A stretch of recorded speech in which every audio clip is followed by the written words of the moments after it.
versículo de 1 a 5.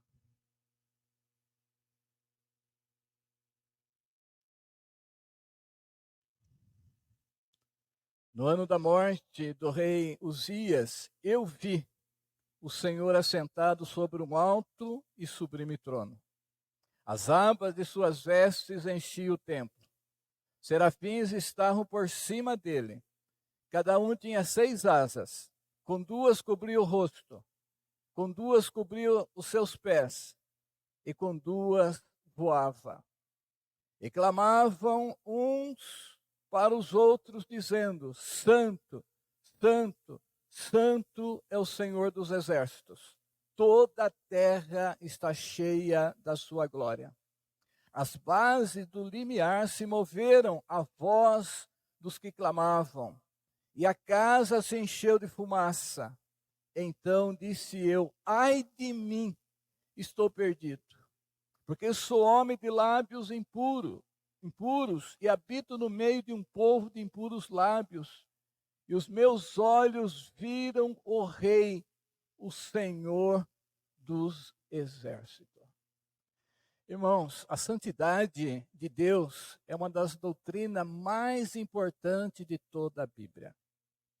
Segundo os puritanos, segundo os estudiosos, a santidade de Deus é uma das doutrinas mais importantes de toda a Escritura. A santidade é o atributo que qualifica tudo que Deus é. Tudo. Deus é majestoso e glorioso na sua santidade. John MacArthur ele diz que a santidade é a coroa de todos os atributos de Deus. A santidade é a coroa de todos os atributos de Deus. Irmãos, e nenhum dos atributos do Senhor, da divindade, é proclamado de forma tão solene, de um modo tão majestoso, pelos seres celestiais como a sua santidade. O profeta Isaías, ele viu o Deus Altíssimo, o Deus da glória, assentado no alto e sublime trono. E viu também os serafins, espécie de anjos, que clamavam uns aos outros, dizendo: Santo, Santo, Santo é o Senhor dos exércitos. Toda a terra está cheia da sua glória. Por isso que o profeta Isaías viu a sua visão. E lá no Evangelho de João, ele diz que ele viu o Senhor Jesus. Esse grande Senhor exaltado sobre um trono era o Senhor Jesus Cristo que ele viu. João capítulo 12 fala sobre isso, quando Isaías viu a sua glória de João. Então o profeta, ele vê Deus assentado no alto e sublime trono, e vê também esses seres celestiais clamando uns aos outros a santidade de Deus. E o texto que nós lemos na liturgia de Apocalipse 4:8, esses seres celestiais não têm descanso, nem de dia nem de noite, proclamando: Santo, Santo, Santo é o Senhor, o Deus Todo-Poderoso, aquele que era, que há e que há de vir. Então, nenhum dos atributos de Deus é proclamado nas Escrituras de forma tão solene, tão majestosa como a santidade de Deus, como a santidade do Senhor. Então, esses seres celestiais, eles clamavam dia e noite, em todo o tempo e sem cessar. Dia e noite, em todo o tempo e sem cessar, diz o texto. Sem cessar. Eles estavam dizendo: Santo, Santo, Santo é o Senhor Deus Todo-Poderoso. Irmão, e nenhum outro atributo de Deus é repetido 3 vezes assim. Não tem na Bíblia. Em nenhum lugar na Bíblia é dito que Deus é justiça, justiça, justiça. Que Deus é amor, amor, amor. Não tem, mas que Deus é santo, santo, santo. Então é a coroa de todos os atributos de Deus, é a santidade de Deus. A santidade de Deus qualifica todos os demais atributos. Deus, o amor de Deus é santo. A ira de Deus é santa. A justiça de Deus é santa. Então, a santidade qualifica os demais atributos de Deus. A santidade qualifica. A santidade é o padrão para todas as ações e atos de Deus, irmãos. Todas as ações de Deus, os atos de Deus, o padrão desses atos é sempre a santidade. É claro que entra a justiça, entra a verdade, a fidelidade, mas sempre é a santidade de Deus. Salmo 145, 13 diz que o Senhor é santo em todas as suas obras. Deus é santo em todas as suas obras. Irmão, é a santidade que distingue-o de todas as suas demais todas as suas criaturas. É a santidade que separa Deus da sua criação. Moisés fala isso no Cântico de Moisés em Êxodo 15, versículo 11. Ó Senhor, quem és como tu? Ó Senhor, quem é entre os Vou ler de novo. Êxodo 15, 11. Ó Senhor, quem é como tu entre os deuses? Quem é como tu, glorificado em santidade, terrível em feitos gloriosos, que opera maravilha? Quem é como tu, Senhor? Ninguém. Não tem. Não tem. Deus está separado pela sua santidade. Moisés diz isso nesse cântico de Moisés. Que Deus, quem entre os deuses, quem é como tu entre os deuses? Quem é como tu, glorificado em santidade, terríveis em feitos gloriosos, que opera maravilha? Ninguém.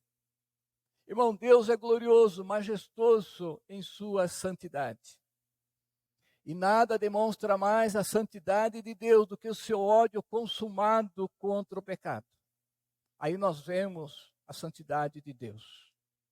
O ódio que ele tem do pecado. Um ódio consumado do pecado. Por isso que ele diz: calma que pecar, essa morrerá. Ele diz que o salário do pecado é a morte. O homem tem que pagar com a morte. Com a morte, irmãos. Aí está manifesta a santidade de Deus. A justiça santa de Deus exige que o pecador seja punido com a morte. Ou ele é punido pessoalmente, ou representativamente. Ele tem que ser punido. Se uma pessoa sem pecado, a pessoa inocente morrer em seu lugar, Deus aceita. Como ele aceitava a oferta daqueles animais inocentes a favor do pecador. Deus aceita. Mas se o homem for pagar pelos seus pecados pessoalmente, é com a morte eterna, com o lago de fogo, que é a segunda morte. O salário do pecado é a morte.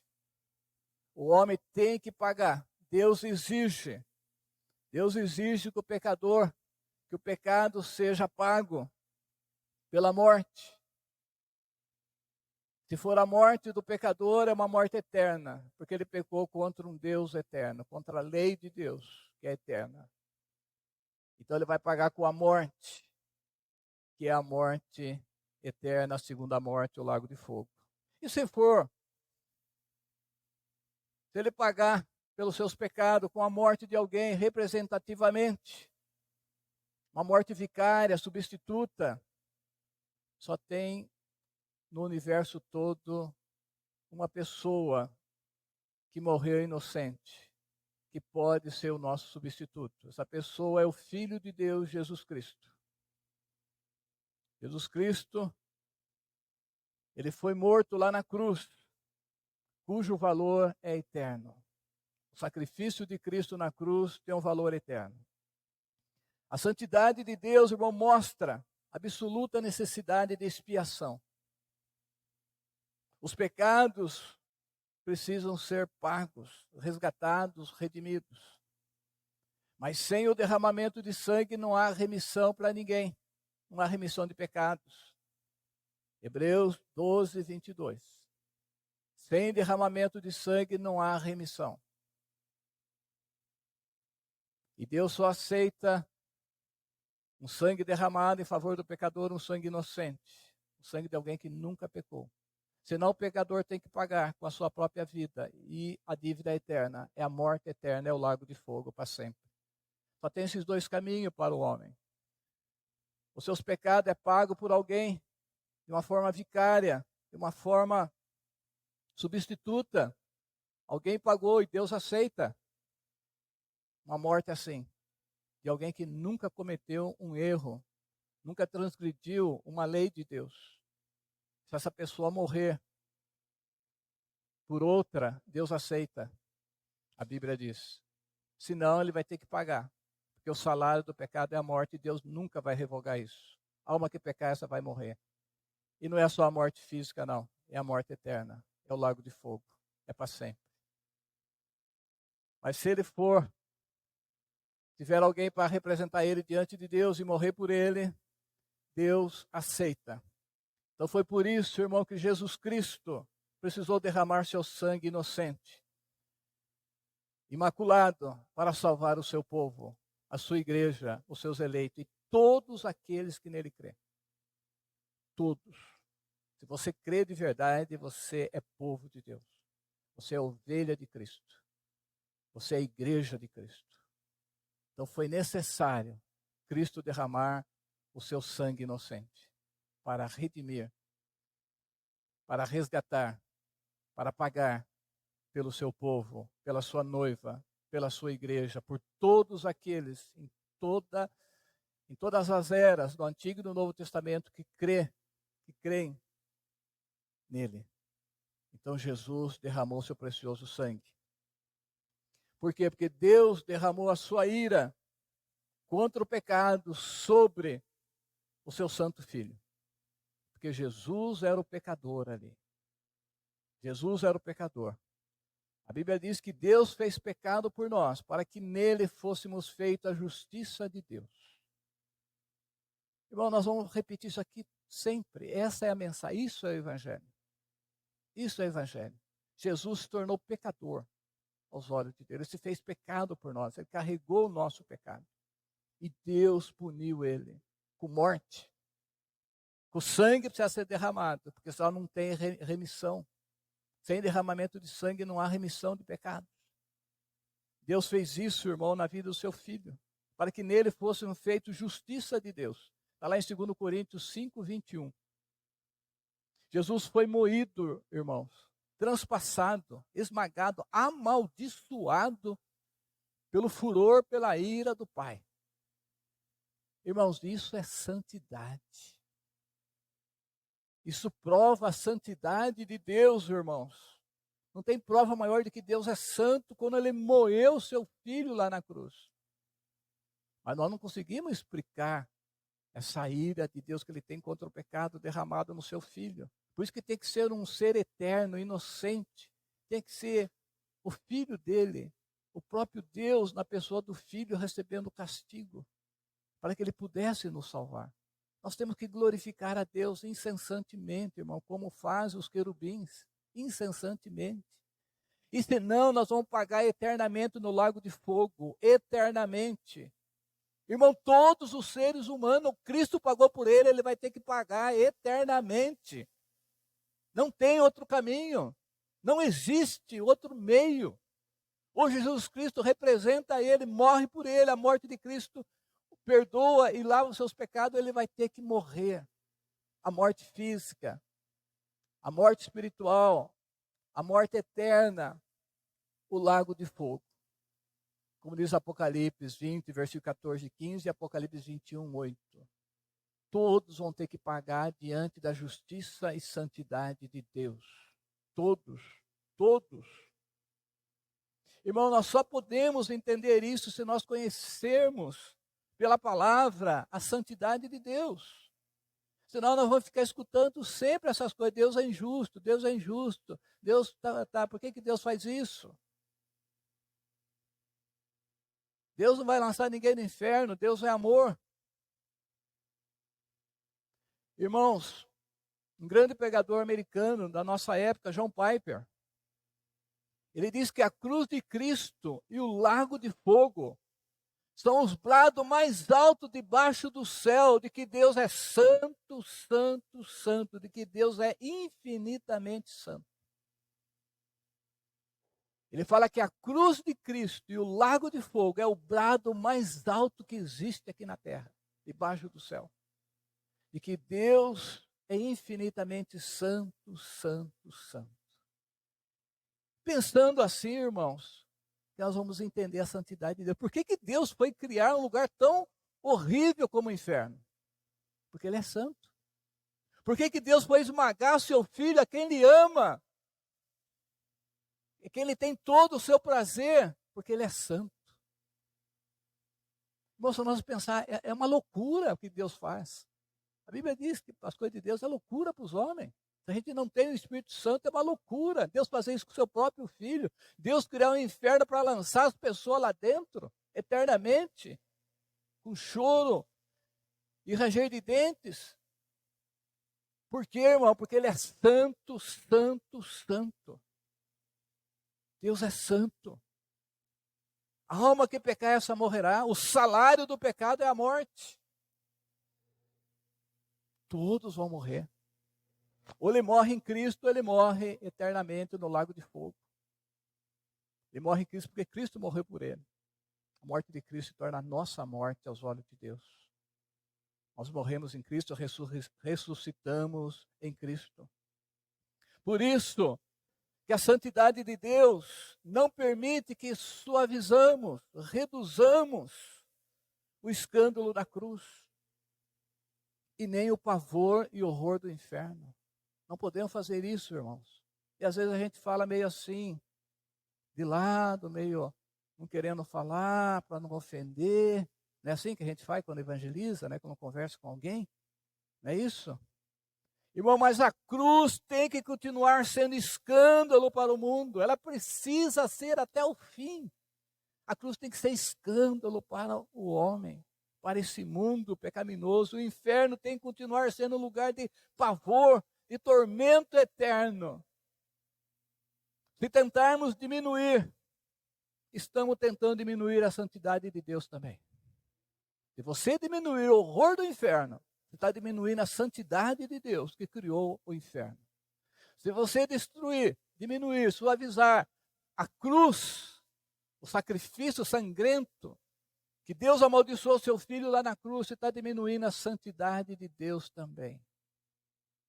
Não podemos fazer isso. O inferno tem que continuar sendo pavoroso, horrível. Ninguém gosta de falar do inferno. Não se fala mais. Que é horrível, irmãos. É horrível. Eu não vou descrever o inferno aqui, porque não é a mensagem de hoje. Eu quero falar da santidade de Deus. Mas é horrível. E o que Deus fez com o filho dele também, é só a santidade de Deus para fazer isso. Se isso não provar que Deus é santo, nada mais vai provar.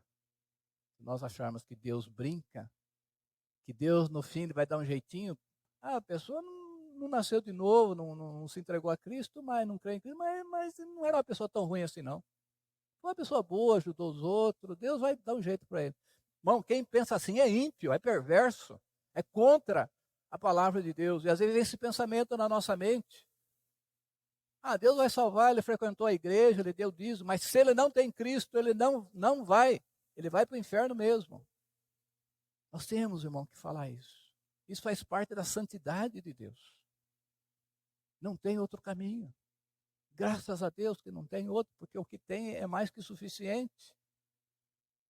Então precisamos acordar, irmãos. Nós precisamos ter a certeza de que nós pertencemos a Cristo.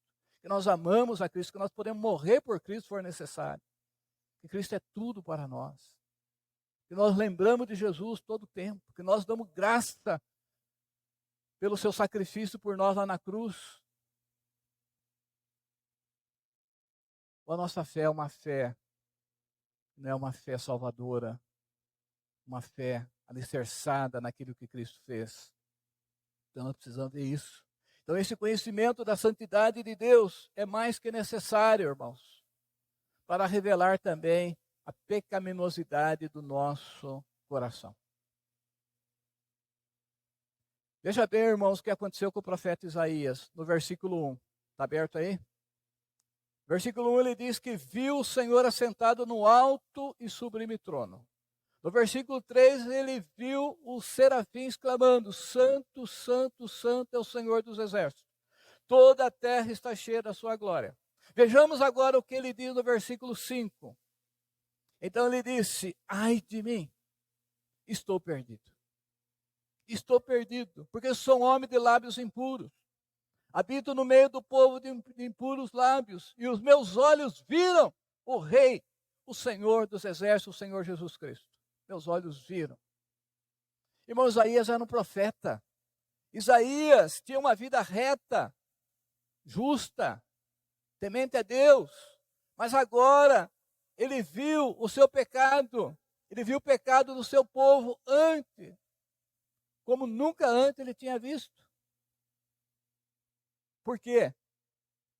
Porque agora, irmãos, ele conheceu a gloriosa e tremenda santidade de Deus. Agora Isaías foi chacoalhado. Agora Isaías se prostra, geme, clama: estou perdido, eu sou um homem pecador. Mas até ali ele não sentia isso. É o que acontece com muitos crentes. Enquanto eles não vê a santidade, não meditam, não estudam sobre a santidade de Deus, ele vai vivendo uma vida pecaminosa dentro da igreja. Mas a santidade de Deus que impacta a nossa vida. A santidade de Deus que faz a gente gemer e abandonar o pecado. Nós não temos condições de abandonar o pecado por nós mesmos, irmãos. Se não for a graça e a misericórdia de Deus. Se não for aquele gemido da alma: Senhor, me liberta desse pecado, me liberta desse vício, me liberta disso, Senhor. Por que eu faço sempre isso? Mas para isso você precisa ver realmente a santidade de Deus. Porque tem muitos crentes que pecam e não sentem nada de tristeza. E outro, um pecado bem menor, ele sente um peso, ele sente um gemido, uma dor profunda na sua alma. Porque ele está perto do Senhor. Porque ele está vendo quem é o Senhor. Porque ele enxerga a santidade de Deus. Porque ele está meditando na palavra de Deus. Comece a se afastar da leitura da Bíblia, da frequência da igreja. Você vai ver que você está pecando e não está nem percebendo que você está em pecado. Se afaste da oração, deixe de prostrar, passar um tempo na presença de Deus, sentindo a santidade de Deus na tua alma. Fica um tempo sem fazer isso, você começa a pecar, e você acha que é normal. E você começa a pecar, e você acha que é normal, e você continua pecando. E vai pecando mesmo. Afastou da Bíblia, afastou da oração, afastou da casa do Senhor, você vai ser um pecador que você nem vai sentir. Você não tem nada, todo mundo faz, uma mentirinha aqui, uma cobiça ali. O que tem ficar pensando só em coisas materiais? Não tem nada, aí você está todo enrolado, enlaçado. Tudo.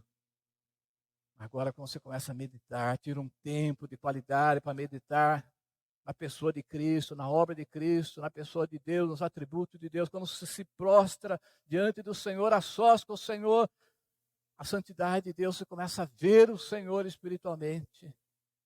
E aí você começa a ver os seus pecados, aí só pode gemido e lágrima e pedir perdão. Senhor, me perdoa, me perdoa, me perdoa. Senhor, eu não queria fazer isso. Senhor, me perdoa, Senhor. Senhor, me perdoa, Senhor, me perdoa.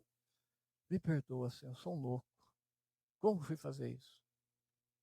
Do contrário, não tem isso não, irmão. Do contrário, se pede um perdãozinho, aí Senhor, me perdoa, tá? E vai embora. Vai embora. Mas quando você sente a santidade de Deus na sua alma, quando você reconhece isso, vai clamar como o profeta Isaías. Irmão, está aqui na Bíblia. Por que Isaías agora ele sente isso? Isaías já era um homem de Deus, um profeta. Mas agora ele fala: meus olhos viram, agora eu vi. Só que ele viu fisicamente, né? Nós vemos espiritualmente. Agora eu vi o Senhor. E agora ele enxerga, irmão. O que aconteceu com Jó?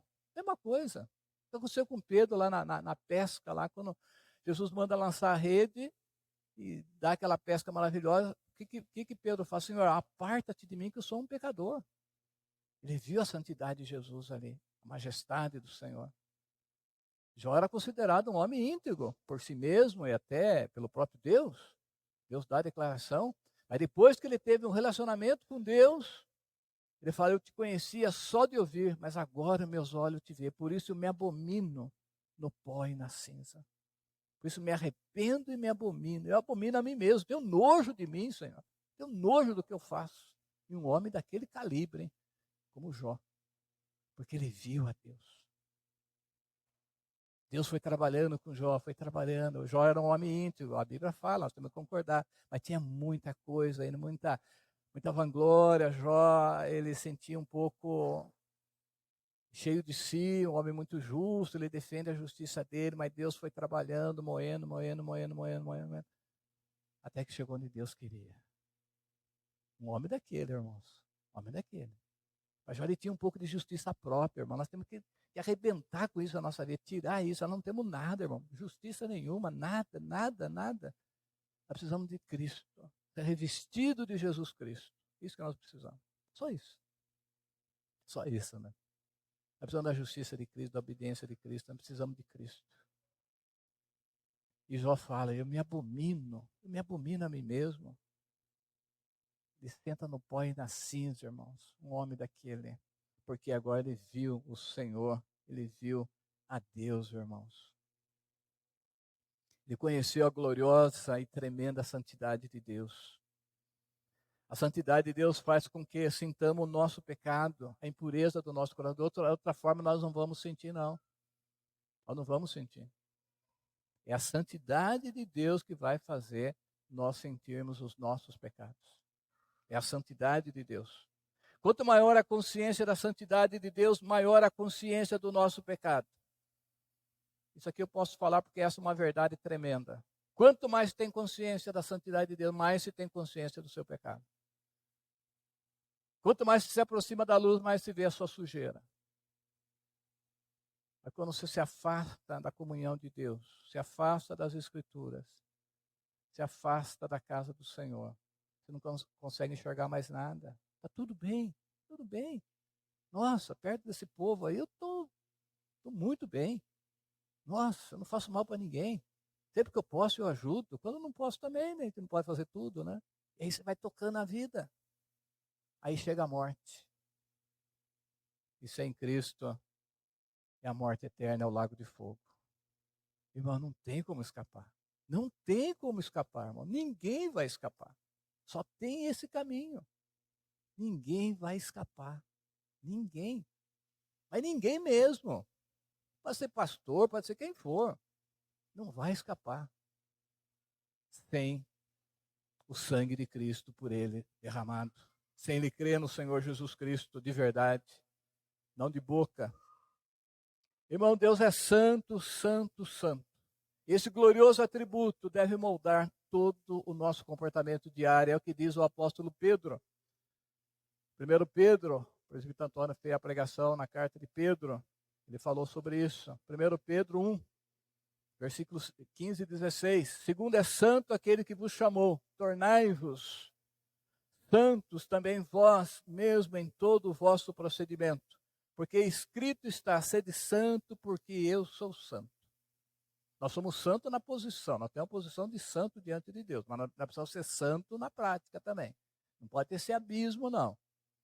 Aquilo, a nossa posição e o nosso comportamento, a nossa vida. Então, eu vou ler novamente. Segundo é santo aquele que vos chamou, tornai-vos santo também vós mesmos em todo o vosso procedimento. Aqui é a vida da pessoa. Porque está escrito, sede santo porque eu sou santo. Então, Deus exige a santidade do seu povo. E nunca ele vai diminuir esse padrão. Sempre ele vai exigir isso. Sede perfeito como perfeito é o vosso Pai que está nos céus. Irmãos, e também encerrando aqui, e também é a santidade de Deus que determina a nossa adoração, irmão. Presta bem atenção nisso. Os verdadeiros adoradores é aqueles que temem ao Senhor. Só que no dia de hoje não parece isso, né?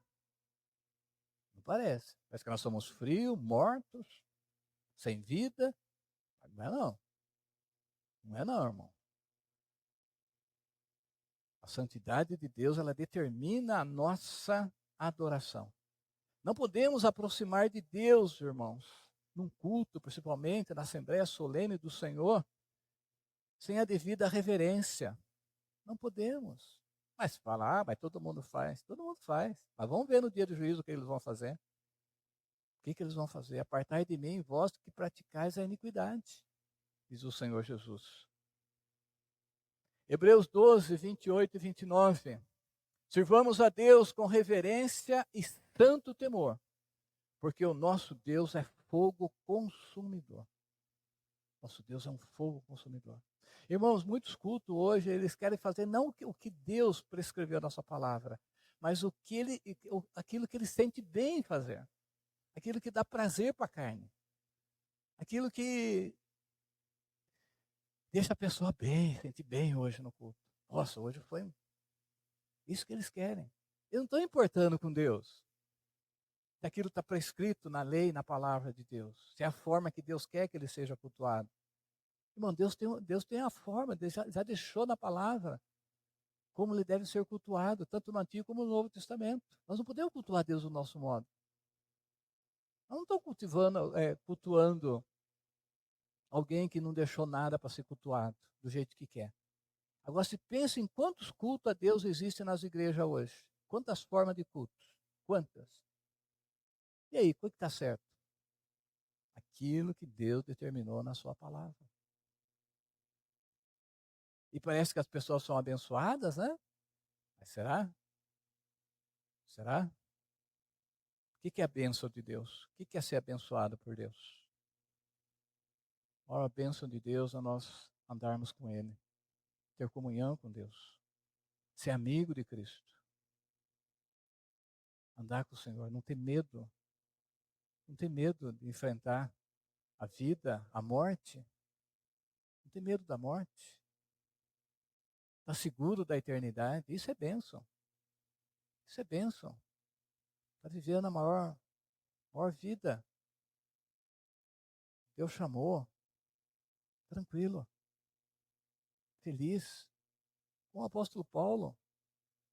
Irmãos, em muitas igrejas, o apóstolo Paulo, ele não era crente não, porque só sofria, só passava vexame, vergonha, açoite, prisão, fome, nudez. Coitado de Paulo. Mas ele tinha uma coisa que muitos de nós não temos. Ele tinha um desejo imenso de partir e estar com Cristo. Quem aqui tem esse desejo ardendo no coração? Ardendo. Quem pode dizer como Paulo? Completei a carreira, guardei a fé, combati o bom combate, completei a carreira e guardei a fé. E agora a coroa da justiça me está guardada, a qual o Senhor reto juízo me dará naquele dia. Essas coisas não contam mais hoje nas igrejas, irmãos. Paulo é reprovado por muitas igrejas hoje, o estilo de Paulo. Um homem que sofre, um homem pobre, um coitado. Mas era cheio da presença de Jesus, cheio da glória de Deus, cheio da glória de Deus. Irmão, quanta irreverência hoje em dia nos cultos. Muitas igrejas parecem ter perdido a noção da santidade de Deus. Eles fazem um negócio assim que tem nada a ver com Deus. Nada. Deus é tratado como se fosse como um de nós, irmãos. Até no linguajar.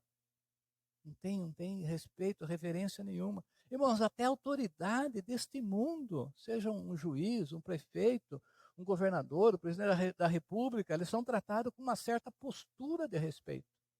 Ou não são mais? Também não sei. Mas até onde eu sei, sempre se vai perante um juiz, perante uma autoridade, você tem que ter um comportamento respeitoso, certo temor. Você tem que ver as palavras que você vai dizer, até a roupa que você veste. E hoje, irmãos? E hoje com Deus? Nós temos esse respeito? Nós nos preocupamos com as nossas vestes? Para ir no culto? Para viver no nosso dia a dia? De qualquer jeito, irmãos. E assim nós vamos levando, irmão, a nossa vida. Nós vamos levando sem a devida reverência ao nosso Deus. Então a falta de temor a Deus é a irreverência em muitos cultos, que é causada pela carnalidade em que vivem muitos cristãos hoje. Vivem na carne. Dentro da igreja, aquela coisa, lá fora, mentira, não paga conta, ofende os outros, e assim por diante. Por falta do conhecimento da maior doutrina bíblica, que é a santidade de Deus. É lamentável, irmão, que a santidade de Deus não seja enfatizada em muitas igrejas em nossos dias. Nas nossas mesmo, presbiteriana, em outras. E assim o crente ele tem perdido a noção da santidade de Deus. Aí ele vai fazendo suas próprias normas, né? Nós estamos pregando em Ruth, pregamos aquilo, pregamos lá em Bento. O que diz constantemente no livro de Juízes? Ruth aconteceu dentro do período dos Juízes. Que não havia rei, cada um fazia aquilo que achava melhor. Cada um fazia aquilo que achava melhor. E vê que período terrível o período dos Juízes. Lê o livro de Juízes, eu li várias vezes porque eu estou pegando em Ruth. E Ruth está inserido naquele período ali. Meu Deus, coisa horrível, livro de Juízes. Só cada um fazia aquilo que achava melhor. E mais ou menos nossa época está assim também. Que Deus tenha misericórdia de nós, irmãos. Vamos meditar, estudar. Pega uma chave bíblica. Hoje é tão fácil, até na internet, né? Procura lá, santidade de Deus. Vê aqueles versículos, outros que você já conhece, e começa a estudar. Abre a Bíblia e fica ali, você e Deus só. Medita. Medita nesse texto que nós lemos. Veja esses seres celestiais, eles não param. Não tem tempo nenhum, não tem parada. Mas agora estão no culto aqui, agora nós paramos. Né? Domingo que vem nós voltamos aqui. Não, lá não tem isso. No céu. É incessantemente. Vamos falar dia e noite, como diz o texto. Não tem lá dia e noite, né? Mas aquele tempo todo. Eles não cansam. E não tem como parar, irmãos. Eles não têm como parar de clamar que Deus é santo na presença de Deus. Só pode dizer isso.